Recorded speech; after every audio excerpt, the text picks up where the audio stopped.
So I think we've got a fair number of people who have joined. So welcome all of you, and thanks for joining in time. And sorry for the slight delay in our session today. I would like to welcome you all for this book reflection session. It's my privilege to invite you all and to share your thoughts. As the topic goes, it's a book reflection. In case you have read the book, it will help. In case you have not read the book, I'm sure that you can pick up pieces from what's being discussed and share your thoughts on them. So that will be really helpful. This is not a one-way street. It's not a lecture that I'm going to give you all. It's a two-way and a combined learning session that I hope to achieve by the end of the session today. So I would like to welcome you all, and would like to also, one second.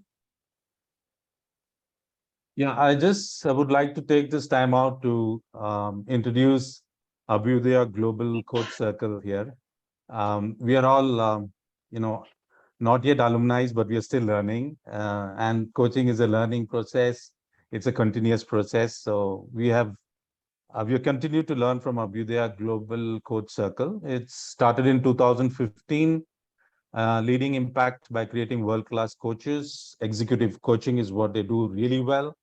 ICF accredited coach education, coach tools for reflective and generative conversation, technology for coaches and coaching initiatives, and building coaching cultures for organizations. So that's what Abhyudaya Global Coach Circle goes.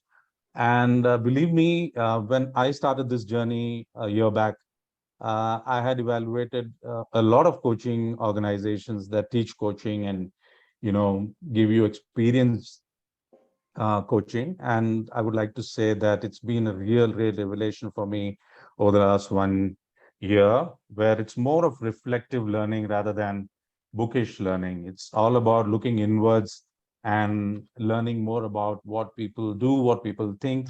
You get to know more about it when you look inwards. And that's the beauty of the sessions that we used to have here. Jaya, you all, just to introduce Jaya, who's the founder and executive coach, the brain behind Abhyudaya Global Coach Circle. She's an ICF Master Certified Coach. So there are 3 levels, ACC, PCC, and MCC. She's an MCC coach. She's an ACE Mastermind Facilitator, member of the Board of Directors, ICF, official member, Forbes Coaches Council, and an ICF PCC marker as well. So well qualified in this business and a lot of experience. And that's what we have been learning over the last 1 year. So quickly, it's just a round of introduction to where we are and what Abhyudaya Global Coach Circle is all about. I also would like to introduce you to my fellow coach, Vinita Juneja, whom you can see there, bright and cheerful as always. She'll be joining me in discussing this book in a little bit more detail. But again, the caveat is that I would invite all of you to share your thoughts, because it's a collective learning that's going to help each one of us, right? Quickly, a word about Nancy Klein. She's, of course, the author of this book, and we need to know her. Born in May 1946, started her career as a teacher. And there are a lot of, if you go to the book, you will see a lot of learnings from her childhood as a student in her school, from where this thought of, time to think originated. And a lot of examples that she talks about, from her childhood days, from her teachers that she learned. And then she eventually became a teacher as well. And she's the founding director, Thornton French School, founding director, the Leadership Institute, president of Time to Think Incorporated since 1992. So Time to Think is not only a book. It's an organization which she heads, which develops this concept of thinking environment in organizations and individuals across the globe since 1999. It's a formidable journey, and a lot of learnings from the book that I would like to share with all of you. So I would like to begin by talking about the agenda. We have, I mean, it looks a little heavy. It looks a little complicated, but it's not as complicated as it looks. It's a very simple concept when you go deeper down. The part one consists of the 10 components of thinking environment. And why do we need a thinking environment? I think through this discussion, we'll get to know more about it.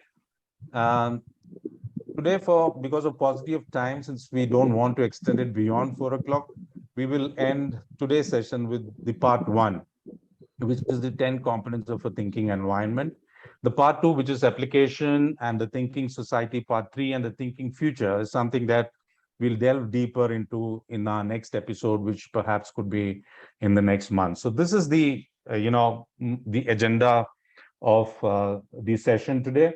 We will be covering the 10 components of the thinking environment, and each component, when we talk, I hope that all of you will join me in the conversation, as will, I'm sure, Vinita will as well.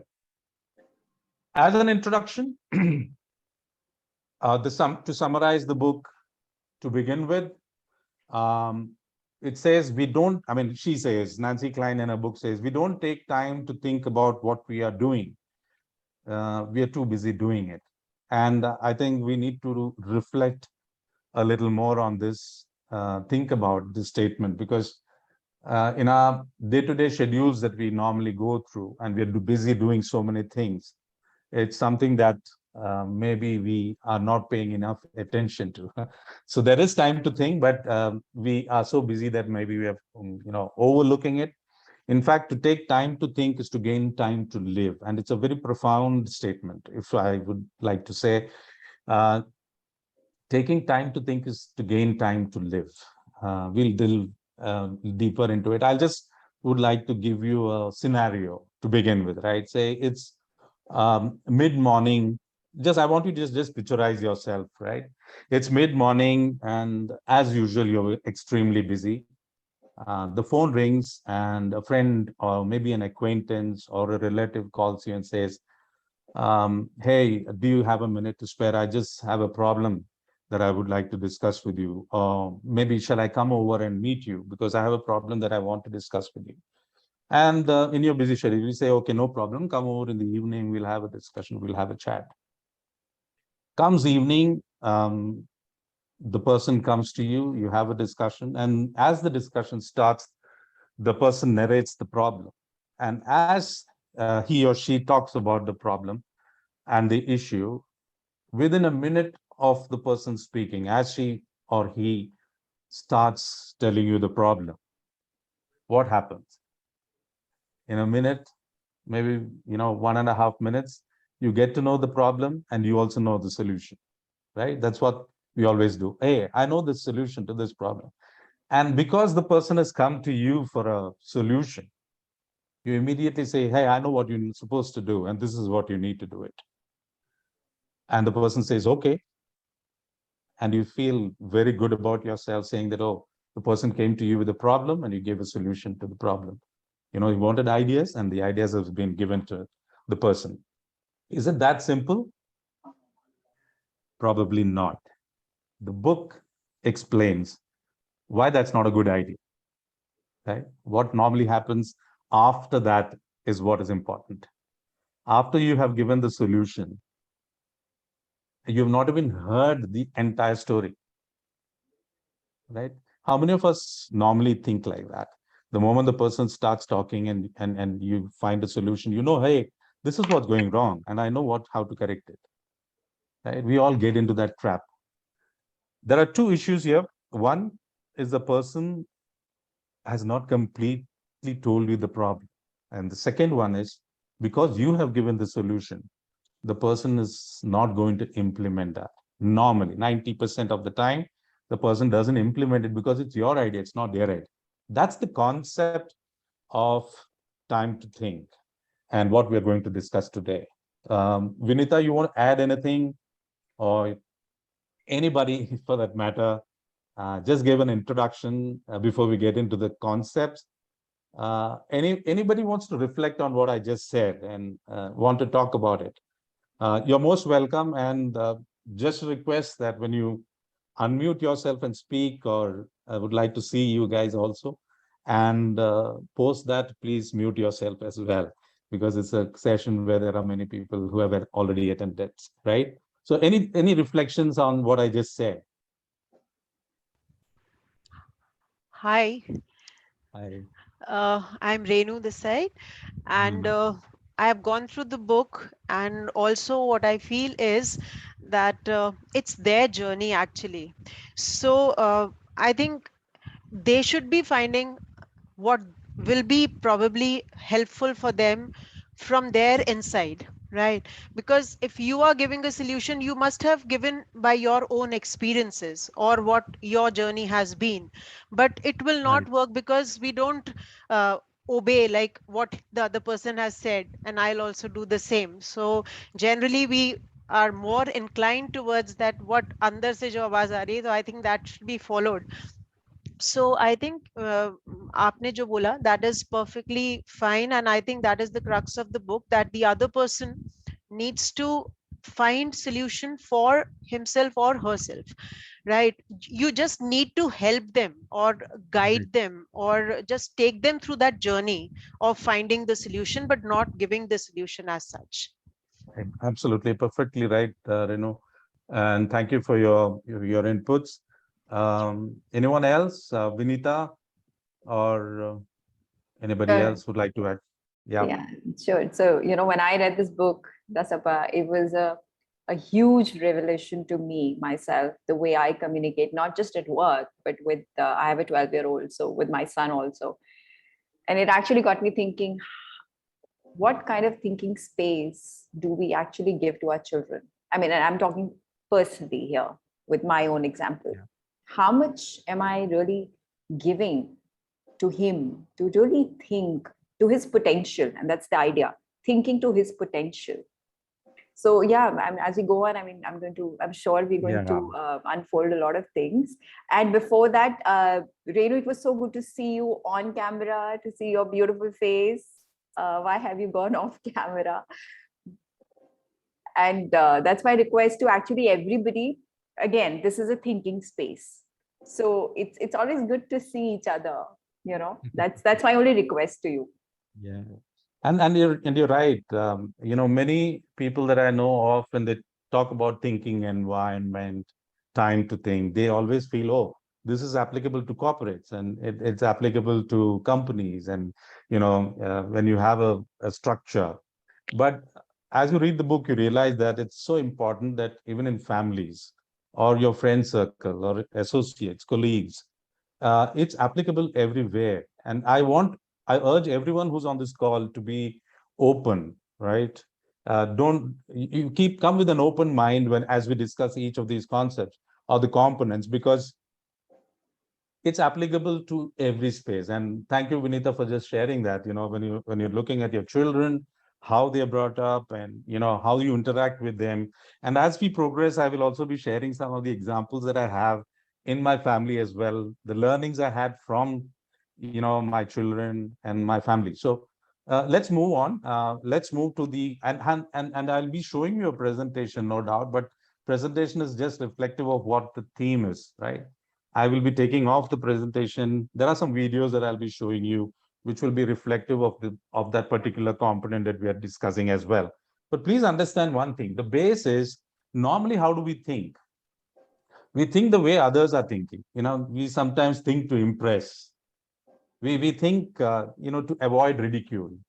Or, if it's an office setup, we think to get a promotion. And where does it come from?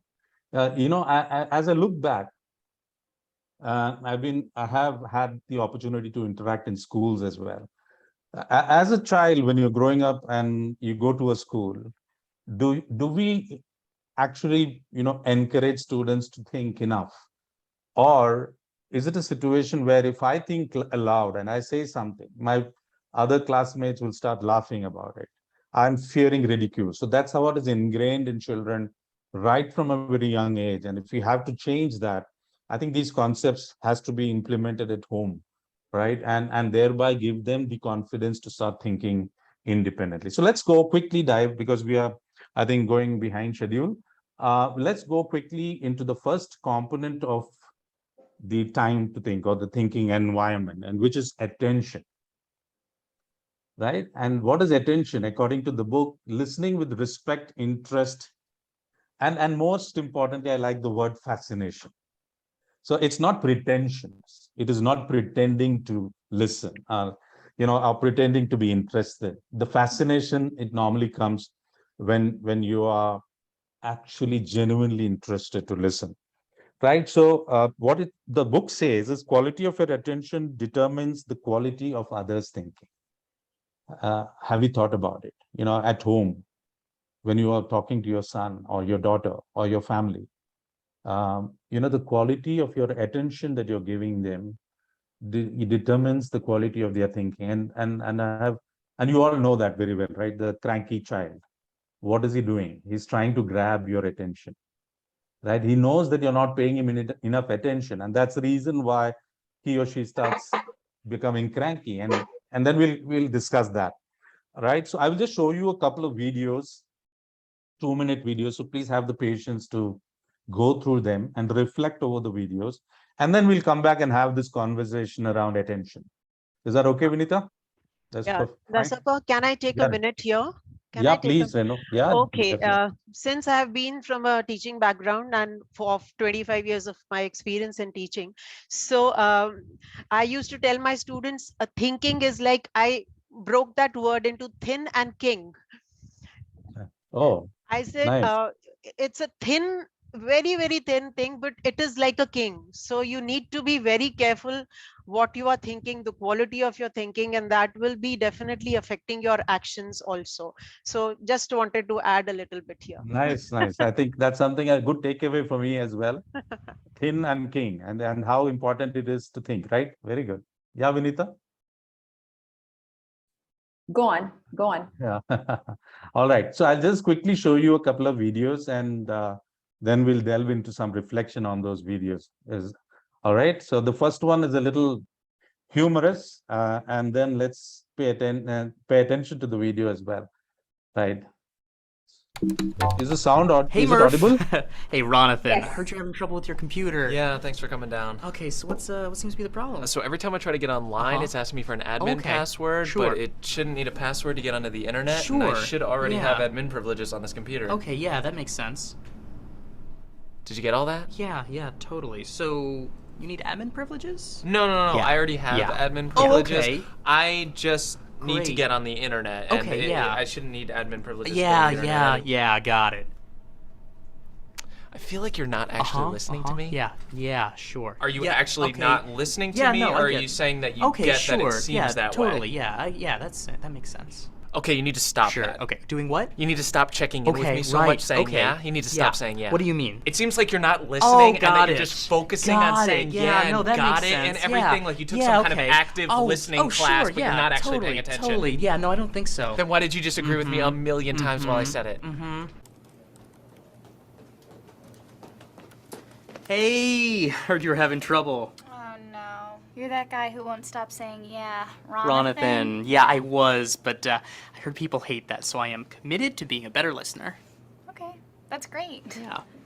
Okay, well, I think there's something wrong with Your computer. No, my phone actually. I can't Can't seem update to the new OS, yeah. No, access. The internet. No, my Trade. mail. Got it.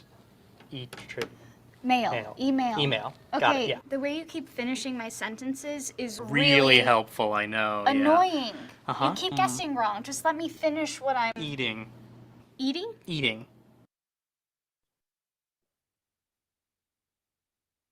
I'll just play the other one quickly, and then we'll discuss that.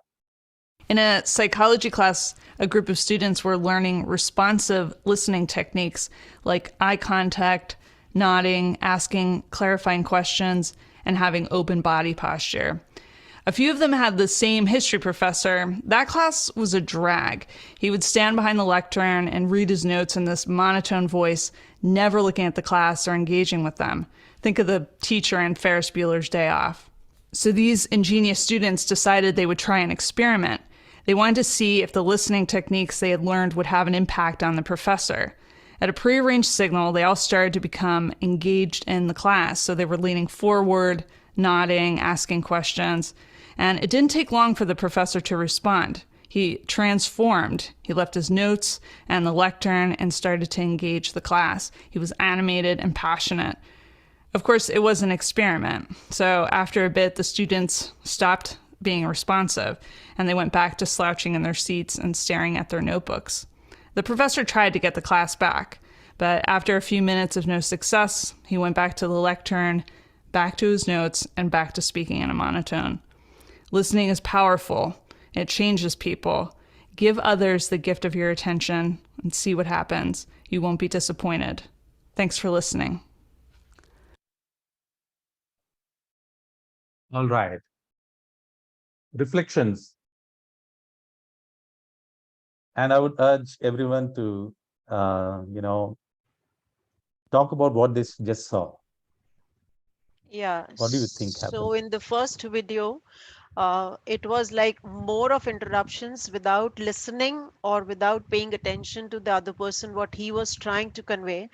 And a part of it was about completing the sentences, like as if everything is going to end before he completes. So I should complete that sentence. This is what in a hurry he was. And that gave him, okay, ye to bolna hi nahi tha. It was something different that was coming out. So in the first one, I think interruptions was the case where listening was not. And again, listen word becomes by the same as silent. All the Correct. alphabets are the same as in silent. So you need to be silent in order to listen to somebody. So this is what I feel. Nice. So another learning, right? Listen and silent have got all the same alphabets, right? And any other thoughts that's coming to your mind, all of you? Anyone? All right. Vinita, anything So from your side? so like I said, every time I read something again from the book or I watch a video related to thinking, basically space or listening, and today there's another revelation for me that whenever my son comes back from school, and I'm sorry, I'll keep going back to the son and my personal life example, but every time he comes back from school and I'm always like, okay, so how was school? But I just realized that the way I'm asking how was school is will it really get him interested to actually answer my question? Because it has become a routine and it becomes so monotonous. Okay, so how was school? I think he understands that Mama doesn't really want to know. She's saying it because I've come back from school. So his also way of explaining things is so monotonous. Sometimes he doesn't even listen. And it just occurred to me while I was watching this video that the way I'm asking a question to anybody, is it interesting enough to expect an interesting reply? Yeah. That what do you think? Right. So I think that's what it says, right? The quality of your attention determines the quality of the other person's thinking. And looking back on my own experience, right? I remember from a long time back, my son, during our conversations, used to always, point out that I used to interrupt people, right? And I always thought that it was like our generation kind of thing. So it's okay. We can talk when we're having a family discussion, somebody's saying, you just butt in and say something else. My son always was very particular that, hey, you're interrupting what she's saying. Right? He used to point that out to me, and I used to initially get irritated, saying like, okay, but that's how me and my wife we talk. So why you? No, but I don't think it's really nice to interrupt. And then I started observing him, and I understood that he's silent. The moment someone is talking, he's completely silent. And believe me, I have learned a lot of, how to listen more, through those interactions I had with my son. And I think all of us can, do that. And even in a family setup is important. And I keep wondering why, say, for example, in a corporate setup, why do we interrupt people? And the other example that we saw is you finish sentences, right? A person is talking, and then before he finishes, you finish the sentence because you know what is happening. It's the same thing like in the story I said, I have a problem and I know what's your problem. I know the solution. So we are all masters of that. We finish sentences, we interrupt, don't give the person a chance to speak. And believe me, it's all about reflection. And Vinita, I really like that point that you said, because it's not about learning this and saying, hey, it doesn't happen to me. What I would challenge everyone is to go back and for a week, just, or maybe even 2 days is good enough time. Just observe yourself. Reflect on how much attention you're paying to what people are talking about. And I used to wonder, family setup, is it important? Attention, time to think, it's all a corporate jargon. But, during this course of this, session that I'm attending with Jaya and Abhyudaya, when you reflect, you realize what you're doing. And that's the biggest learning that you can have. Whatever we are discussing today is not something that you should go and implement. Right? Observe and then think about it. Yeah. So how important is body language when you're listening to people, attention when you're listening to people?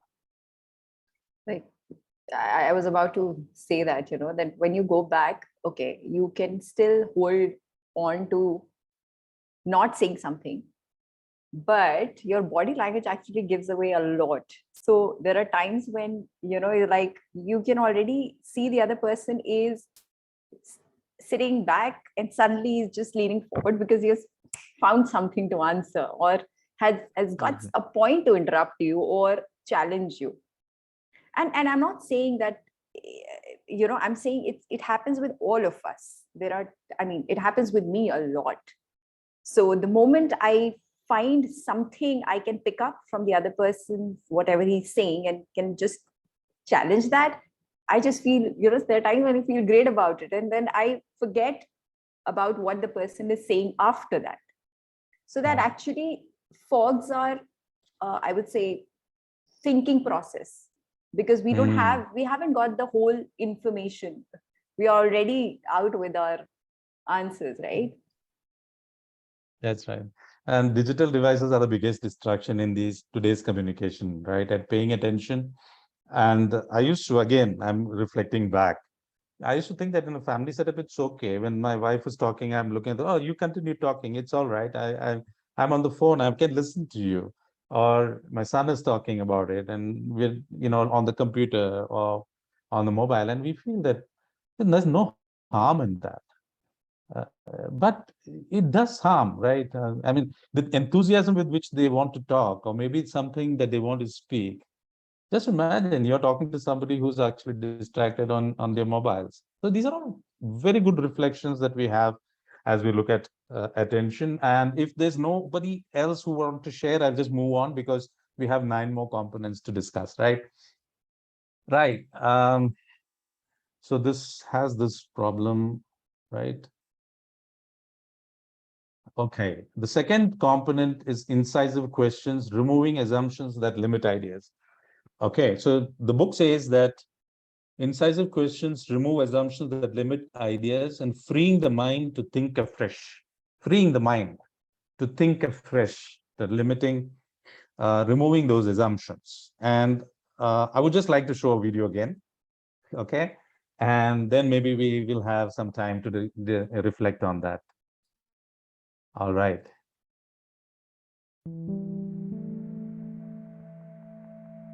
Making assumptions. We've all been told not to make assumptions. But are they necessarily a bad thing? You might be surprised to learn that the human brain is actually wired to assume things. It has to quickly sort through massive amounts of input as we navigate each day. Take something as simple as your morning commute. Let's say you remember that today is a minor holiday, so you think there might be less traffic. You just assume you can leave a little later and still arrive on time. If you wanted to be more certain, though, you might check the weather and traffic reports. But in most situations, we just don't bother to weigh every factor. That's because our time is limited, and many of the assumptions we make are low risk, meaning the stakes aren't very high. Sometimes they're wrong, but often they're right.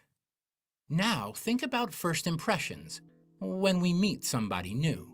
We look at their physical appearance, as well as their expression and gestures. It's pretty much all we have to go on. But since there are so many things that our brain can't possibly know right away, whether that person's having a good or bad day, or what's going on in their lives, it makes a lot of assumptions to fill in those missing pieces. It fills in the gaps with information we've collected from past experiences. When it comes to meeting new people, our assumptions can really miss the mark. But if our brain is designed to think in this way, what can we do to help us not assume too much, allowing us to keep an open mind? Try this. The next time you talk to someone you don't know that well, notice when your brain starts weaving a backstory. The more you can pause, recognize, and question these assumptions, the less likely you are to be misled by them. And over time, you'll have a better chance of seeing people for who they really are. GCF Global. All right. So incisive questions is removing assumptions that limit ideas. So what are reflections from the video as well as from this statement?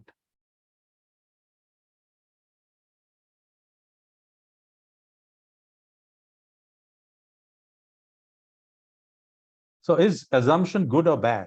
That's a very delicate question, because people normally come back and say that assumption is bad. Again, that's an assumption. When you think that assumption is bad, also you're assuming something, right? So actually, assumption is neither good nor bad. I mean, it's all about the fact and recognizing that we all assume. And what I particularly liked about that video is the fact that there's a backstory all the time. What is an assumption? It's a backstory that comes within our brain to say that, hey, I have seen this before. I know what's happening, right? And listening to the backstory is a bad idea. That's what I have understood from this video. Anyone else would like to share something?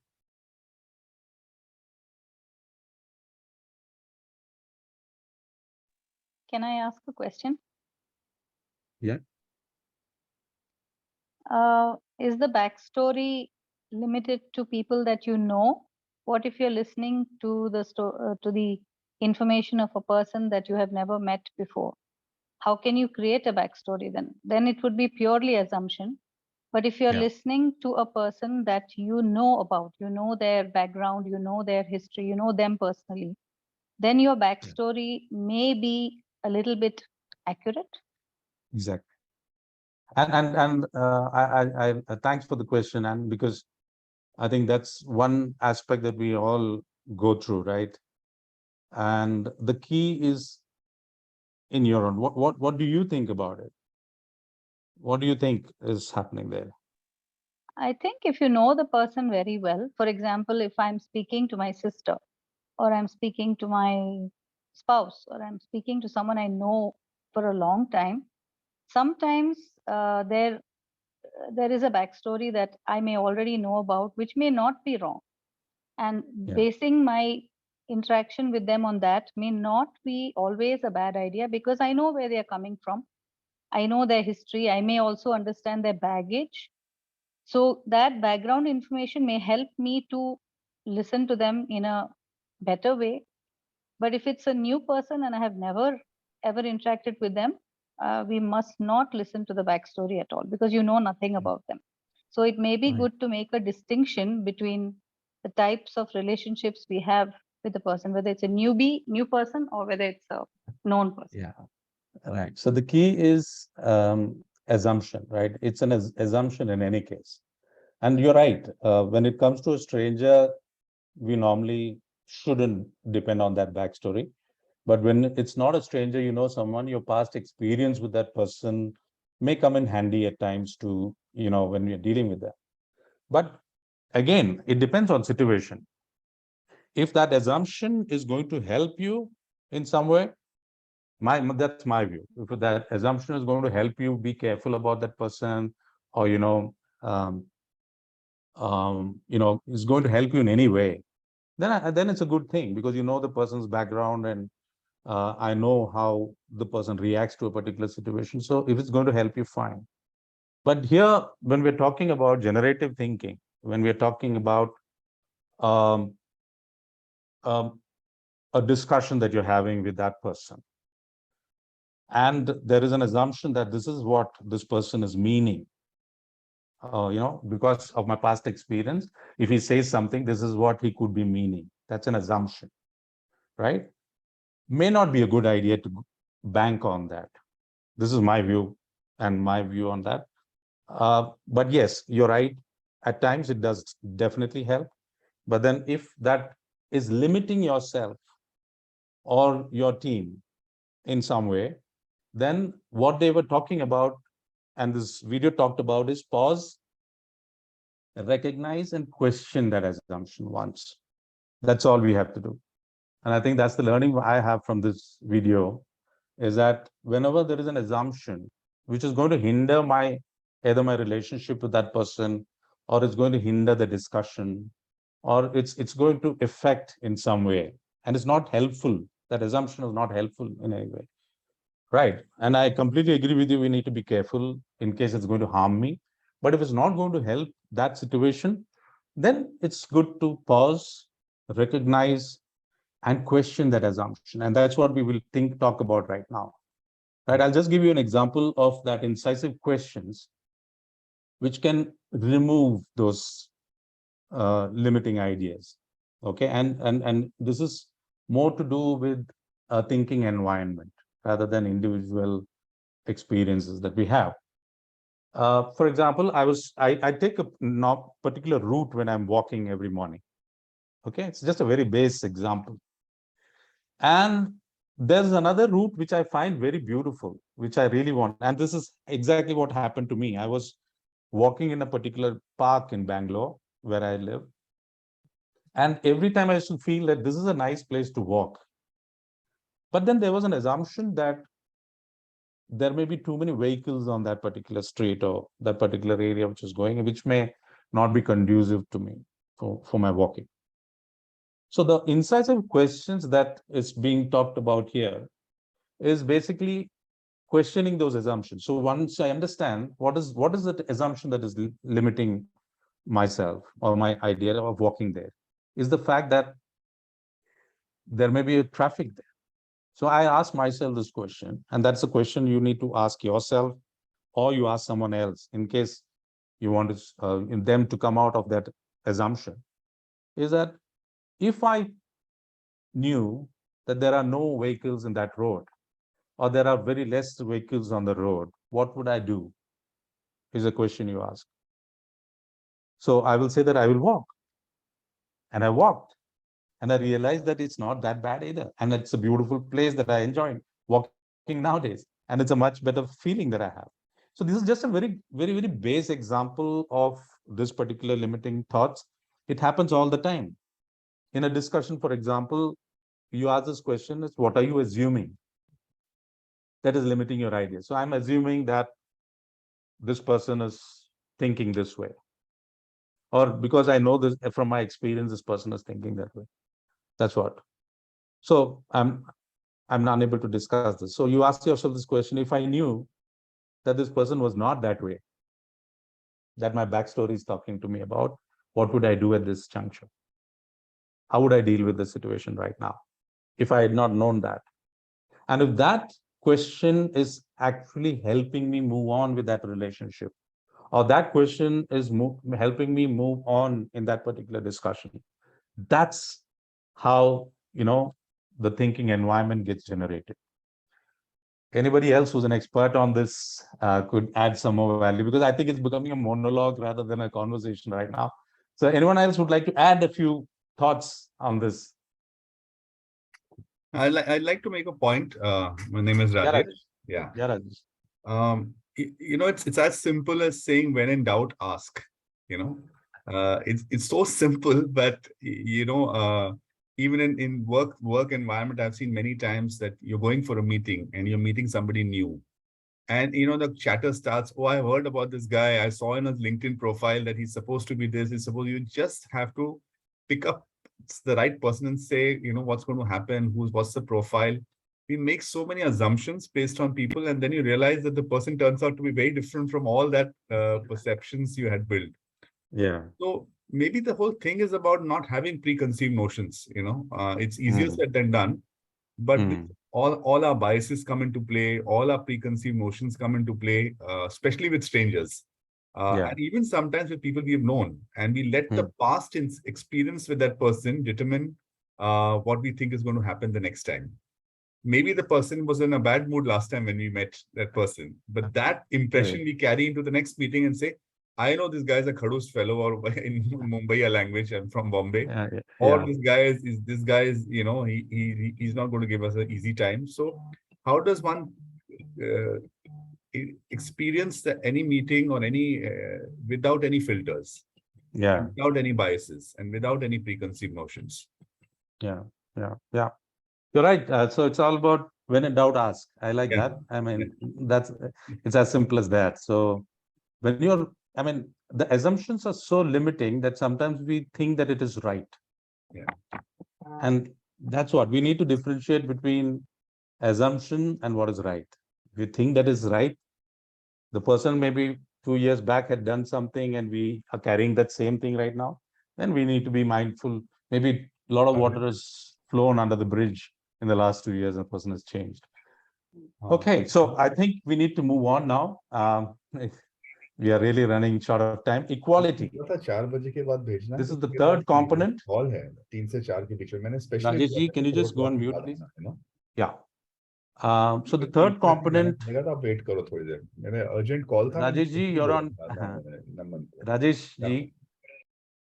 Yeah, thanks. The third component is equality. And now we'll rush in a little bit because these are all, and if you see, if you pay attention, right, then you can ask those questions. The questions about limiting assumptions, ideas in the assumptions. Equality, we are all thinking peers. This is a big one because unknowingly we all have that. It's particularly in a corporate setup, there's a hierarchy that gets built, right? There's a hierarchy, and it is known that some people can talk more, some people can talk less. That's how it gets built. And even in a family, there is a hierarchy. But if you want generative thinking, if you want a good idea to be generated or a healthy discussion to happen, we need to understand, and this is different from diversity. And I want all of us to be, aware about this fact that equality is different from diversity. We will be coming to diversity later, but equality is where everyone has an equal opportunity to speak, irrespective of where they are on the hierarchy. So your thoughts? Rajesh ji, Renu ji, Vinita, your thoughts on this? Yeah, you very rightly said, Dasappa, this is a big one. And we often underestimate it. But it, again, all the 10 components, they run in a very subtle way and we don't realize it. But now when you think of every aspect of your life, are you really giving equal opportunity to the thinking partners, whether it's a guru, whether it's your children, your even your helpers in the house? How is it? How is it playing? Right. I think, there was this organization where I had a boss, right? And when we were talking, it's not necessarily something to do with work, but in the office setup, he used to even communicate with the watchman, asking him for ideas. It's like, if you want to generate ideas, everyone has those ideas. It's just that we don't ask them. I'll just quickly touch upon, in an organization, we used to do this thing called a breakthrough workshop. All right. And this breakthrough workshop is nothing but we pick a unit, a branch, for example, where there are people working and it's a sales organization, which is not doing well at all. And we used to take them to a different environment and have a 2-day interaction where everyone is involved in the discussion of what's happening. And there The good thing is that the branch head who's supposed to be heading that unit is supposed to be sitting along with the other people and not say anything. The others will generate. So he comes and talks about the current situation of that particular unit, and everyone else has to brainstorm and come out with ideas as to how to change the scenario in that particular unit. And believe me, I have personally experienced units that have just turned around after that breakthrough because the ownership was high. Because I have also said something, right? I have also given my ideas, which is being implemented. And we have done it in not one, but more than one units, and we have seen results everywhere. That's how powerful equality is. That's how powerful thinking together is, right? And even at home, unknowingly, there's a hierarchy, isn't it? There is a hierarchy. Now, when the children are grown up, then they don't accept that hierarchy. That's a different thing altogether. But are we inculcating that spirit of equality in discussions right from the childhood when they're in school, for that matter? That's when they grow up and get into organizations, they also start interacting. They also start saying without fear that my word has value here. Correct? All right. Now I'm quickly pushing on to the next one, which is appreciation. All right. So appreciation is 5-to-1 ratio over criticism. Now, the question that was asked is why 5-to-1? Why not more? It should be 10:1. 10 or 9:1. 9 criticism and no, 1 criticism and 9 appreciation. Why is it only 5-to-1? So the book says that we are so devoid of appreciation today. We are, we are so stingy in appreciating people that even 5-to-1 is very good. Ideally, it should be 9:1, but 5:1 is also really good, right? So what do you have to talk about this, Rajesh ji or anyone else?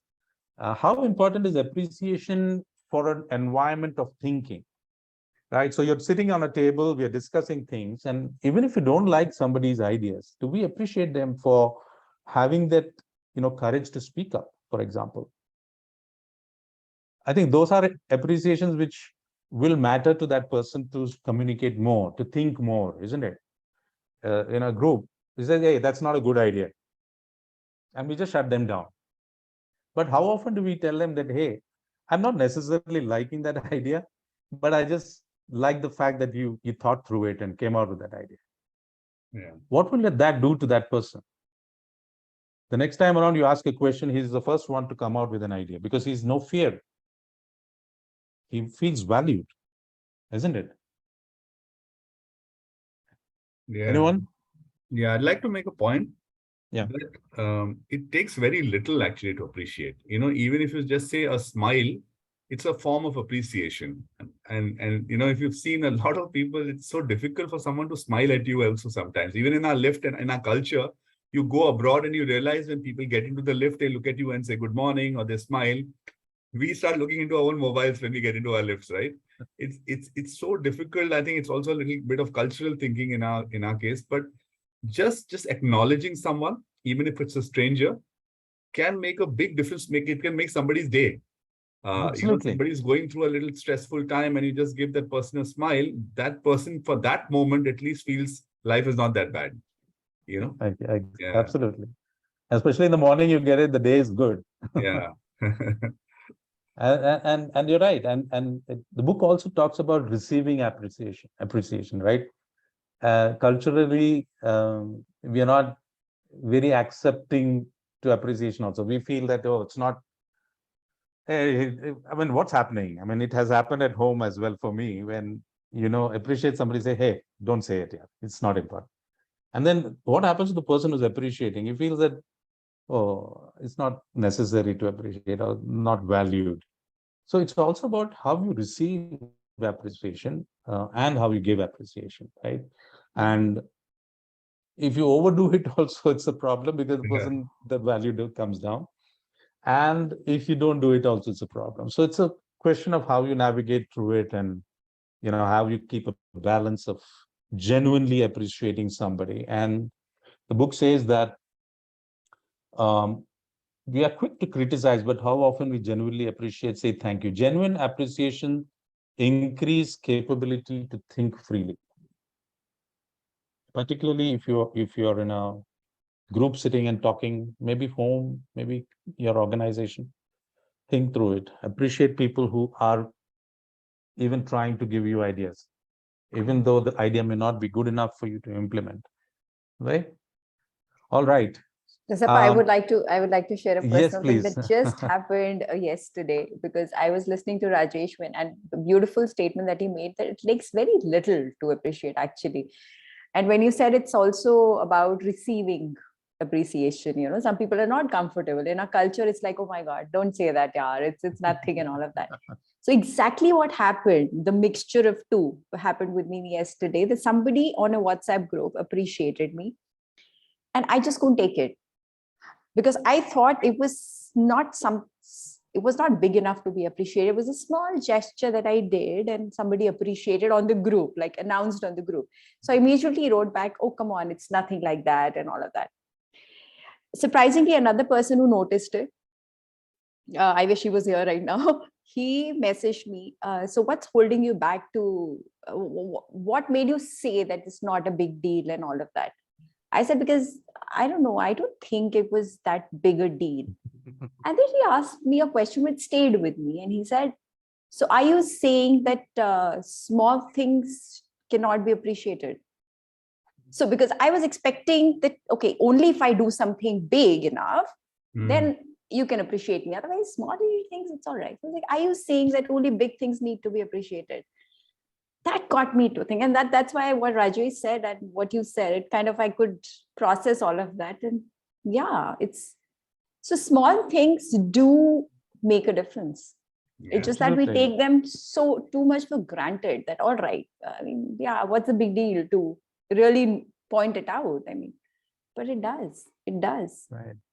Yeah, and just to build that quickly on that, and especially if there's a bit about between the people who are, helping us and doing things for us, whether it's the maids, whether it's the people from the lowest, strata, or it's the waiter who's serving us in the restaurant, even there, I'm not talking of work relationships or family relationships. Even in those kind of relationships, if you just do a little bit, or you name the waiter and say, hey Alex, you served me a very good dish. I really enjoyed it.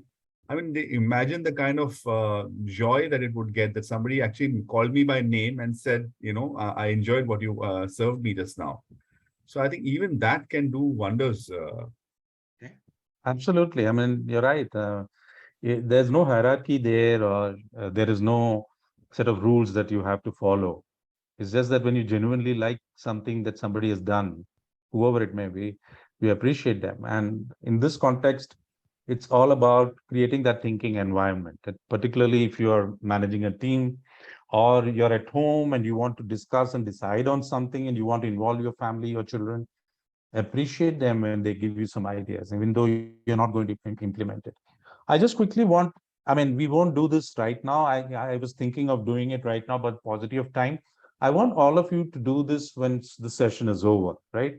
If you have a problem with someone and you have a genuine problem with someone, you think about that person, think about something good about that person, and write a note. Take a pen and paper, write a note, and it has to be handwritten. It shouldn't be something that you will just message.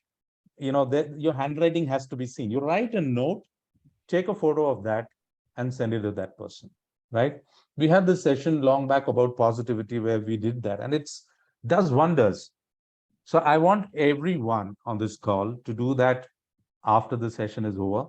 Take a small piece of paper, think about somebody. The reason why I said somebody you had a problem with is because if you appreciate and see how it's going to change things, right? So if you have a problem with someone, think of something good about the person you can appreciate. Write a small note on a piece of paper, take a photograph from your mobile and send it on WhatsApp. Do that. Let's move on to the next one, which is again ease, giving space, not rushing. And I don't want to rush through this as well, because it's a very important part of what we do. How is it important for a thinking environment? Vinita, you want to add something?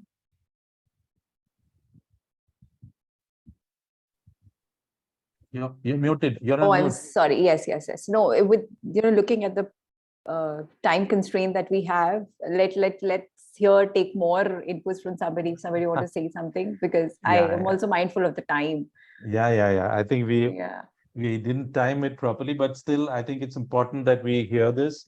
I just want you. I'm sorry, I'm sorry interrupting you, but that's exactly what could happen right now, because it's 4 o'clock. Maybe it's the rushing and the time to this, the space to think. Yeah, so I think we've come to this at the right time, because we are talking about ease and not rushing into it. And in today's scenario, everything is rushed. But if you want to think through, if you want to reflect, I think we shouldn't have a time constraint. And I think bang on, it came at 4 o'clock. So we can extend it by 10 minutes or 15 minutes, also the case may be. I'm sure that people won't mind, because it's all about thinking environment, right? It's all about the ease with which you think. And I hope each one of you are reflecting over whatever is being discussed. And when you're reflecting, you don't put a time to it. And when I talk about ease, I just remember this. Someone asks you a question and you can't remember what to say. And there is silence, right? The person is waiting for an answer. What happens? We get panic, right? Because silence is very, very, very, what do you call? Sometimes it creates panic when there is silence, right? The person, and I know that the person is waiting for an answer, and I have to answer, but I can't remember. I go blank. What happens then? And I have experienced this as well. So the moment the person doesn't mind you taking that time, just allows you, okay, let there be silence. Hey, socho na. Think about it and answer me. It's okay. Don't worry, don't hurry. The moment you relaxed saying that I can spend a little more time thinking, you get the answer. Hasn't it occurred to all of you? Right? Many times. It has occurred to me so many times that, oh shit, what is the name of that person? I can't remember. And then I get panicky and I forget the name completely. This is completely blank. I say, hey, I can't think about it. But the moment the person says, hey, take your time, just relax and think about it. And the moment you relax and think, you get it. Ease in a thinking environment is all about that. There are no time constraints there. And someone asked me that in a corporate setup, you have a 1 hour, the boss comes and says, there's a hard stop at 4 o'clock, right? The moment he starts the meeting by saying hard stop at 4 o'clock, everyone stops thinking after that, because they know that, oh, my boss needs to stop at 4 o'clock. So there's no point in thinking, because if I think, I'll not be able to give. If they already have some ideas, they'll share it, but they will not think during that 1 hour. The moment the boss comes and says that, don't mind the time. We can think as much as it's required, but it's important to find an answer to what we're discussing today. We need to come to some conclusion. So let's take as much as time.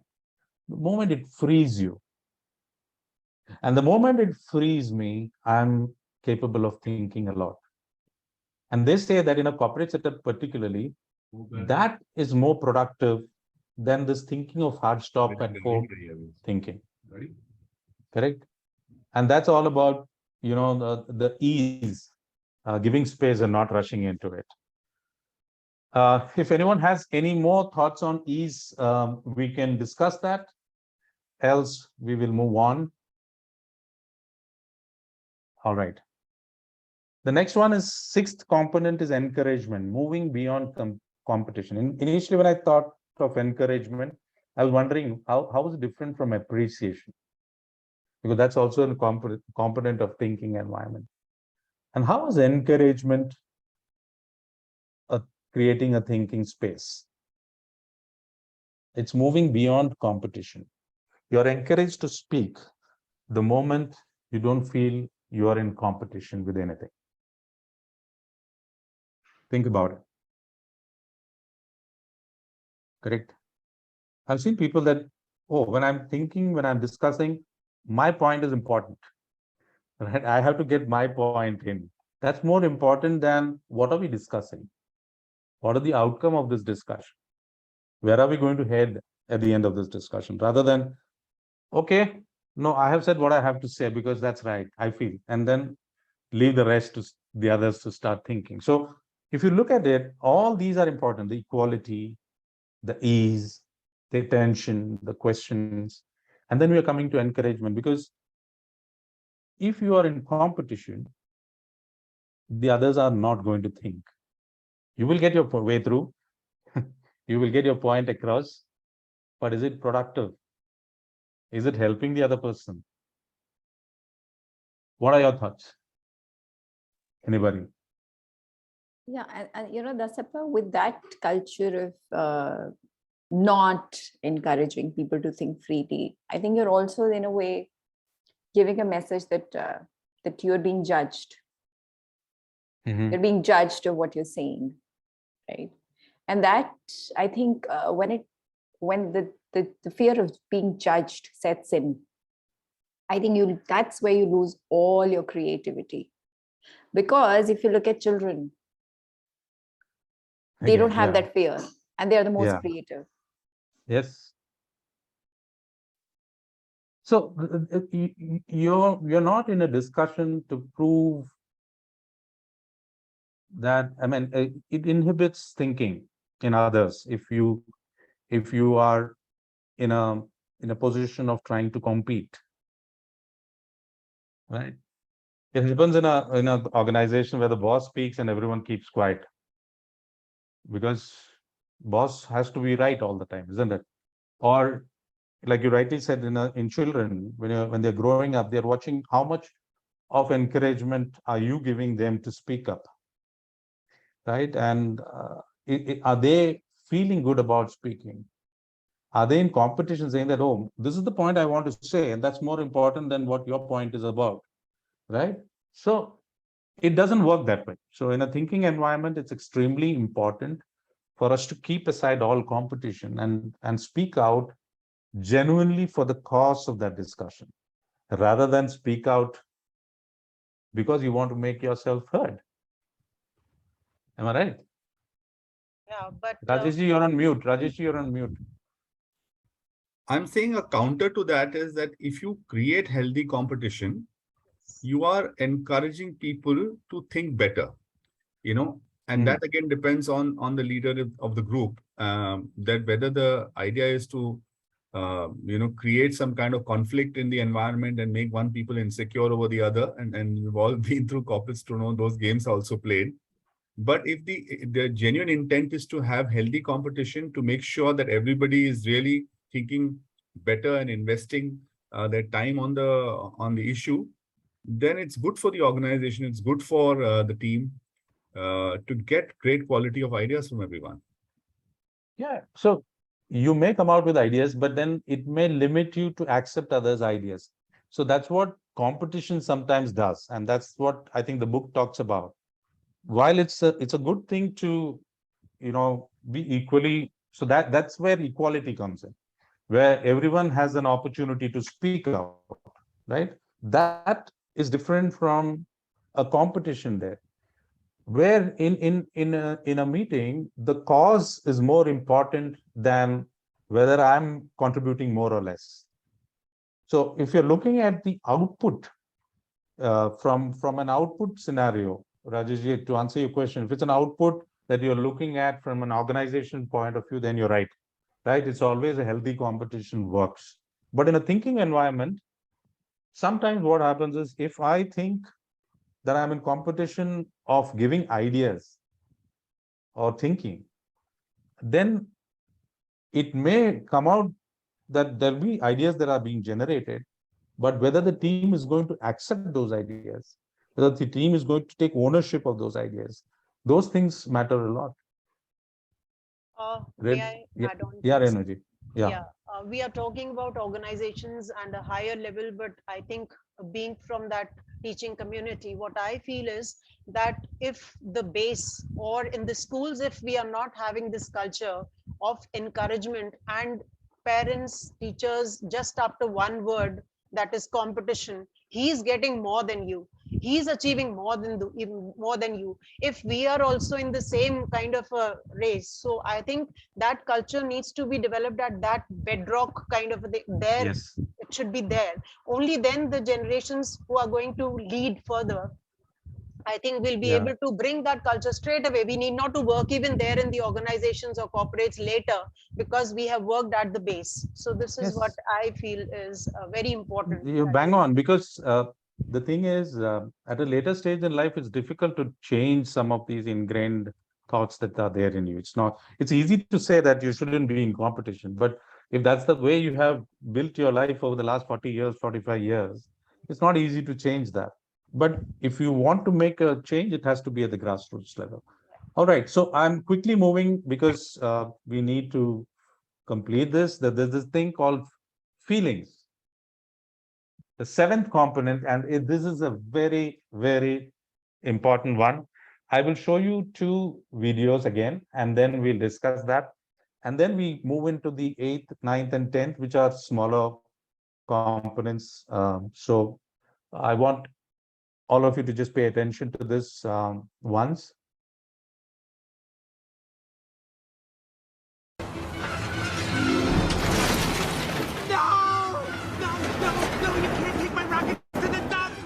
Go to the moon!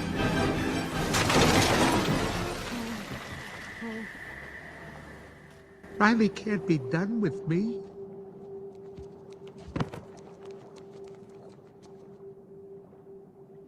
Hey, it's gonna be okay. We can fix this. We just need to get back to headquarters. Which way to the train station? I had a whole trip planned for us. Hey, who's ticklish, huh? Here comes the tickle monster! Hey, Bing Bong, look at this. Oh, here's a fun game. You point to the train station and we all go there. Won't that be fun? Come on, let's go to the train station. I'm sorry they took your rocket. They took something that you loved. It's gone. Forever. Sadness. Don't make him feel worse. Sorry. It's all I had left of Riley.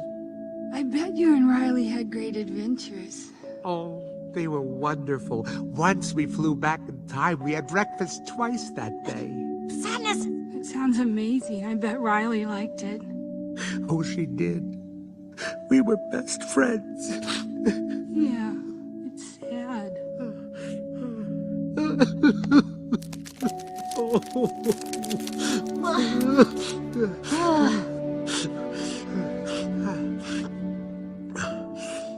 I'm okay now.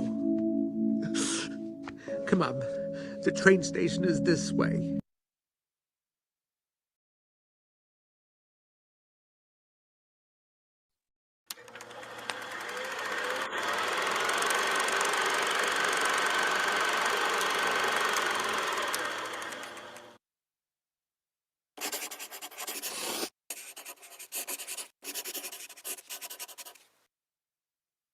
Stuff goes wrong for all of us, and at some point, it's our turn again to land in the pit of despair.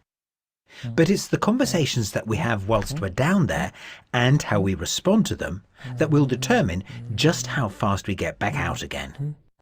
Essentially, people will have one of two responses to us when they see us in pain: sympathy or empathy. Take one, the sympathetic response. The problem with sympathy is that it's based on the three things that worsen and prolong the bad situation that the person is in: pity, victim status, and agreement. When we sympathise, we add our own sorrow, fear, annoyance, our pity to the other person's feelings.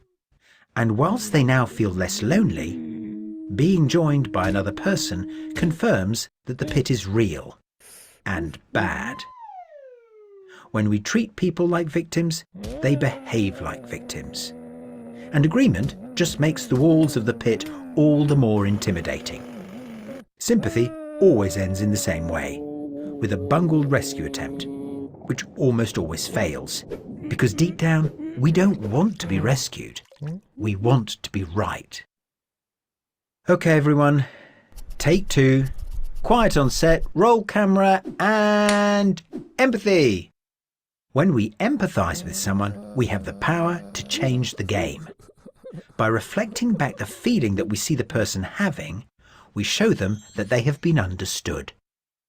Deeply understood. By reflecting back their circumstances in plain words, we help them to step back and regain perspective, and importantly, the belief that they can repair their own situation for themselves. When all's said and done, sympathy can actually feel nice for a bit. But when it comes to getting to a solution, only empathy has the power to get someone up and running again. Okay. Take 3. Okay. Reflections. I think both the videos are very, very indicative of what this is all about. And Vinita, I know you have a lot to talk about this, right? So this is actually just wanted to, the first video which spoke about, just, we call it gaslighting, or not really acknowledging the feeling the person is going through. I resonate with it very closely. It's something that I really feel very strongly about. And I call this, and maybe some of us have already read about it, it's called toxic positivity. There are times when, and I'll give you the exact definition of that, which is the excessive and ineffective overgeneralization of a happy, optimistic state across all situations. The process of toxic positivity results in the denial, minimization, and invalidation of the authentic human emotional experience. So, you would have come across people who are like all the time really happy and, just chilled out and, just in any situation, any given circumstance. Although you get inspired looking at them, but, there are times when you need that acknowledgement of your emotions. Yeah, you're feeling sad, then you want somebody not to literally start crying with you, but give you that space to just stay in that sadness, because that is very important. That's what my take on that. So I could very well resonate with that. It's all about understanding the difference between empathy and sympathy, actually. And our society doesn't acknowledge emotions. We are very scared of emotions. We see somebody crying, hey, stop crying. Children cry, stop crying. If in your family somebody is crying, hey, don't worry, don't cry. That is sympathy. Acknowledging the fact that, oh, there is something that's going wrong and the person needs to find their own solution to it, and acknowledging it and being with that person, that is empathy, rather than just sympathizing and saying, hey, don't worry, it'll be all right. Of course, that is needed. Yeah, you're very rightly said, especially with men. I feel seeing a crying man is, I don't know how many of us really see that. I think we'll come to diversity and maybe we'll get a little bit more about that. Sure. But yeah, what it says is that allowing emotional release to restore thinking, and you'll have to wait it out. Whether the person is angry, only thing is we need to be mindful of how it is being expressed. If we are expressing it, how are we expressing it? But it's all about the fact that it has to be expressed. It has to come out. In a group, somebody's angry. They don't get angry. It's not going to work. So even in my family situation, when somebody gets angry in a discussion, it's about helping them release it and then thinking through why I did that and coming out of it, rather than just acknowledging and saying that, hey, stop getting angry or stop crying. That doesn't work. Even in a corporate setup, extremely important. Somebody is angry. Of course, if it is vented out in the proper way, allow that release and then discuss, you will get more ideas. Right. So let's move on to this 8th component, and we will rush through this because these are all, all something that people understand. Information, full and accurate picture of reality. In a thinking environment, how important is information? Right. And that's where the incisive questions come to. If you don't have the full information, and that's why I said not so beautifully interconnected, all these components. If you don't ask those questions, we don't get the entire information, right? Sometimes we need to seek that information. Sometimes we need to give information. Some people, but you know, sometimes they don't accept certain questions that you ask. You know, asking them incisive questions. You ask my family, hey, why are you thinking that way? Or why did you say that? You know, people need to accept that it's an information that they are asking for. They need to know before they react. It's important to them. So respecting each other and giving that information creates an environment where people can think together. So that's all about information. Vinita, you had something to talk about. Yeah, no, I agree with that. Transparency is definitely important. Definitely important. Exactly. And in families, schools, children should be encouraged to ask questions. You can contradict, but you contradict with data, right? And if you have information, showcase information. You can't have a conversation where, no, I thought I'm thinking like this, and because of which, so that's not information. That's something that you're going through, right? It has to be information that validates what you're thinking. Quickly, to everybody, we'll wind up in the next 5-7 minutes. All right. The ninth component is place, a positive physical environment, and how important it is. And it says, creating a physical environment which says to people you matter is when thinking happens, right? How important is a place? Vinita, you've done a lot of outbound programs and for leadership programs. So I'm sure you are aware as to how place is an important aspect for thinking. No, I completely agree with that. And yes, a change of physical environment, it definitely helps. And I will again pick up something very personal to me. For me, if it's a crucial conversation with somebody, for me, an ideal place would be go to a chayos and sit and talk with my cup of tea. So I know it's might not be same with everybody, but the point that I'm trying to make here is that it depends person to person. So if you want to give that kind of thinking space to the other person, these things do matter. What do they like? How are you making them comfortable? Definitely matters. Yes, absolutely. And in some organizations, when they bring in people for, solutioning something or creating ideas, there's a round table. The round table discussion evolved from an equal and a good place to be, because there's no head of the table. There is no somebody. Everyone is equal, and equality also comes there. But it also is a place where you're free, because you know that everyone is the same. This physical environment is conducive to me generating ideas, because everyone is equal here. And I can, everyone is seated around the table, so it's a discussion point. Similarly, our outbounds, understand why organizations take their leadership out on outbound programs, because that is a different setup from your organization. That's where you have your daily rigmarole happening, daily, fights with your productivity and your outputs and things like that happening. You just keep that there, and they go to a place where there's no network so that you're completely aligned to the whole discussion that is happening. So place is an important point. So even in your family, in case we want to discuss something, it's important to discuss it at the right place. And of course, the 10th component is diversity. Yeah, Minita. Yeah, of course. Diversity, I think, to me, this means that this is an opportunity for you to challenge your own beliefs. So when we hear somebody who have a different set of beliefs, different solution, the first thing is that we do is automatically shut it down, because we are so we hold on to our beliefs and mental models, right? I think diversity is definitely, if you open up to it, it adds a lot of value to the overall conversation. True, very true.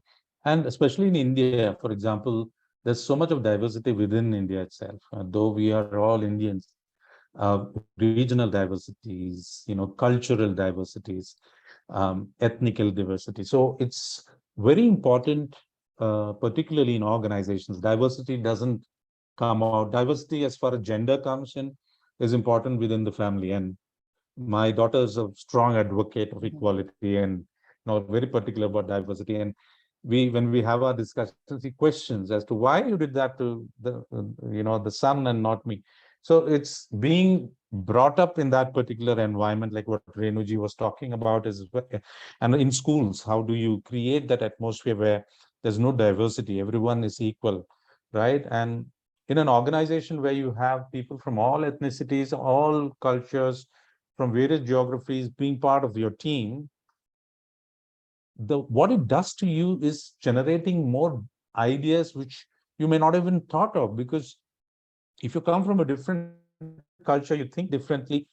The positive aspect of that is that you get more ideas which you couldn't be thinking otherwise, isn't it? Yeah, I agree completely.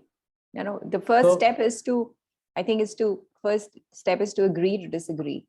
And then you open up. Absolutely. Then you open up.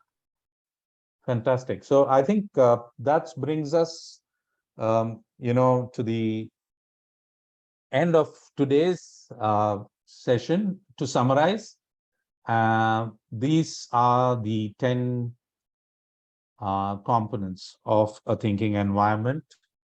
I'm not reading through them again because all of you have seen it. In case some of you want to take it, you can take a screenshot, which will help you. And definitely that's something that you can maybe look at. Now I'm just stop sharing, and I want everyone to unmute and maybe come on camera if you can, and let's discuss what component resonates more with you. Which of these components resonate more with you is one thing that I would like to hear. If there are people who would like to share that, all of them are important, but some of them resonate well. And so any thoughts anybody can share? Now the presentation is over. It's free for all. I'm sure that most of you can start talking now. So I had a thought, if I may share. Yeah, please. So very, very beautiful insights, and I really enjoyed it because I have always had a problem with being a good listener. I'm a very good talker, very expressive in talking, but I have an impatient mind. So before the other person finishes their thought, I want to jump into the next thing. But I think with age, that is improving, and I've learned the wisdom of listening. So one thing that I have learned, which kind of resonates with all the points you shared, was that listening is not just about lending a ear. Most of us believe that listening is lending a ear. That means just be there and let the other person know that you're lending a ear to them. Listening is more about providing a safe platform. You did talk about a safe physical space, but I think even a safe platform in general, I have learned is very important, because unless the other person knows that what they are sharing is in safe hands, or that you are really, I love the word that you used, fascinated. It's very hard to pretend to be fascinated. And sometimes, I've had to listen to people who are pouring their guts out, and I don't want to listen to it, but I know I should be a good listener. So how do you pretend to be fascinated? You cannot pretend, because they will immediately know that you're faking it. But rather than pretend to be fascinated, what I have found is don't fake it, but give them a safe space so that they can be themselves, because every person has a right to express. And so I found, rather than trying so hard to fake it and give them the impression that I really am fascinated by what you're saying, it's better to give them a feeling, whether it's your children or your friends, or even your in an organization also. to give them a feeling that this is a safe platform and you can talk. So once the person feels that they are in a safe environment, then they are more eager to express themselves. And I think that's a generic thought that I'm sharing. It covers all the points. So it's not about lending a ear, it's about providing a safe platform. That's something I learned. Absolutely, Jay. No, thanks for sharing, Anne, because being very candid about what you took away from this session, and your thoughts are important to all of us, and I'm sure people are learning from each other. Yeah, fascination is something that you can't fake. It has to be genuine, and genuinity also cannot be faked. You can just go as much as maybe a little bit in trying to be genuine, but genuinity comes way from within, way down. And it, like you said, there's a safe platform to discuss and talk. When both parties or all of them in the room feel that way, that's when I think generative thinking happens and more productive discussions happen. So thank you for that. Anyone else? Any thoughts on which component you liked, or would you like to share something as takeaway? Yeah, sir, this is Ram. Hi, Ram. Sir, when I look at these components, I feel everything is important. I am not able to really differentiate which one I have to give more importance. Yeah. So it's really it really matters when all things come together. It gives us the right direction, and I wanted to say one thing. This 1.5 hours of time. When I look at it, oh, it's going to cross 4. How can I be in the meeting? But really, this 30 minutes of additional time which is invested is really worth it, sir. It's a nice one. Real videos are very good, and it gives the right information in that small amount of time, 1.5 minutes or 2 minutes. Thank you so much, Ram, for your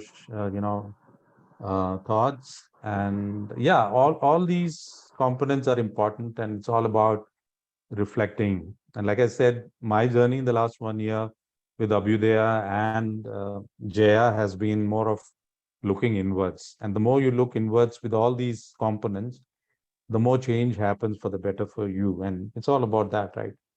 And yeah, we tried to keep it within time, but we overshot the time. And like what ease is all about, you can't have boundaries when you're talking time.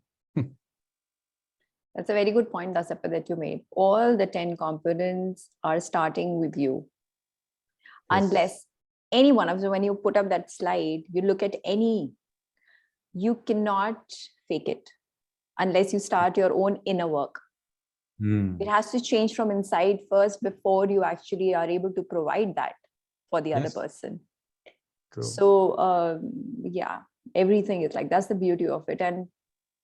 And the thinking space has a different level of energy altogether. And you feel that there are some conversations where you feel that, yeah, you could be yourself. The person was like really a good listener, and you could talk your heart out. There's a different energy there. True, so when you follow all these components, I think the energy changes. It takes your conversation to a different level. You're more at peace, right? It's all about inner peace. When you practice these things, you feel a lot better, actually.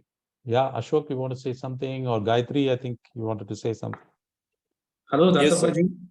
Good afternoon, sir. Hi, Gayatri. Yes, sir. Can you hear me, sir? Yeah, I can. Yeah. So according to me, I'm just want to highlight the point number 9, which is providing a comfort zone. So that will create rest of other points will fall in place. Right? Because when that particular person is saying you are matter to me, so people likes you, they will listen to you.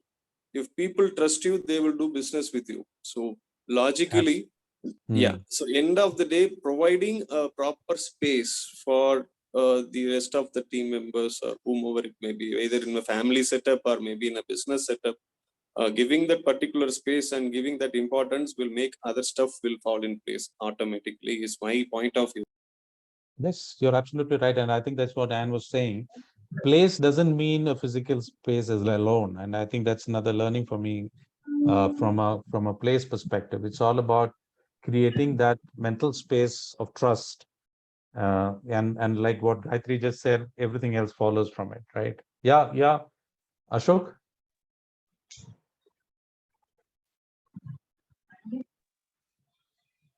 Ashok is saying something? I've gone on mute. Hello, Dasappa ji, am I audible? Yeah. Firstly, I would like to thank you as well as team Aug'22 on what I think is a successful book review. Like the components, all the components which you discussed are very important, considering emotional awareness is one of the foremost sort of subject, be it at the level of organizations or in governance. So one of the counterintuitive ways which I came across recently, like you were saying, what was the most important component which hit you? It was about assumptions. Like we basically tend to assume like what the opposite person is coming to talk to us, or like. So one thing which I came across recently was a counterintuitive approach of thinking, what if we are also wrong? We are as wrong as the opposite person. So that has kind of been helping me the decision making process. So I would just like to thank you for highlighting all the components of a very good book, and I would wish you keep continuing the good work. Thank you. Thanks, Ashok. And it's all about not only about saying that what if the person is wrong, I'm also wrong. We can also turn it around and say that what if that person is right and I'm also right? So that's a win-win, right? So look at what are the positives in the other person, what are the positives that I bring onto the table, rather than look at the negatives. And you're right, counterintuitiveness will definitely work. Thanks for sharing.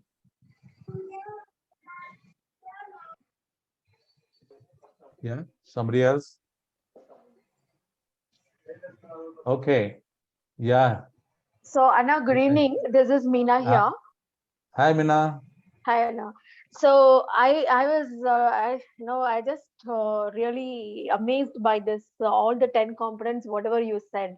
It is everything is really needed for our life, and what I was reflecting that out of the 10, and I felt I have to be even more very open to the platform of what I have to be. That is the assumption.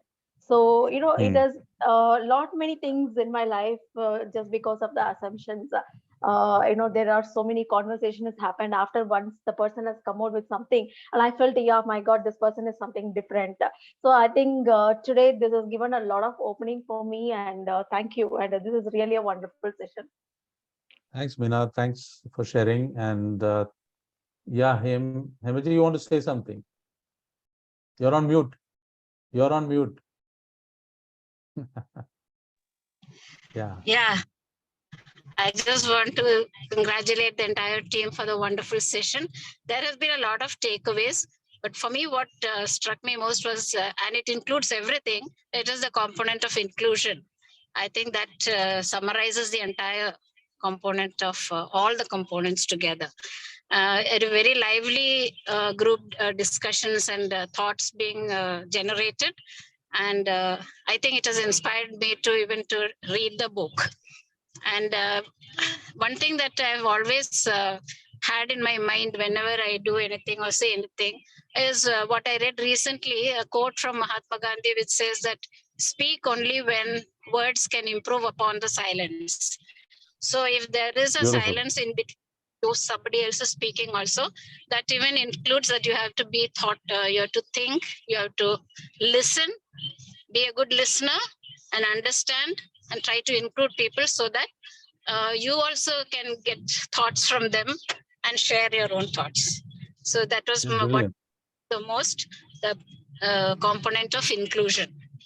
Very good session, very energetic and informative. I thank you all for this wonderful session. Thank you so much. I think that's a beautiful quote from Gandhiji that you said, and it, I think, encompasses everything that we discussed today. I think it's time now. Thank you all for joining us. Sorry for the extended session, but thank you once again. And we'll see each other again very soon with the next part of the book and more books to come. Thank you very much. God bless you all. Thank you, Dasappa. Thank you. Thank you. Thank you, Renuji. Thank you. Thank you.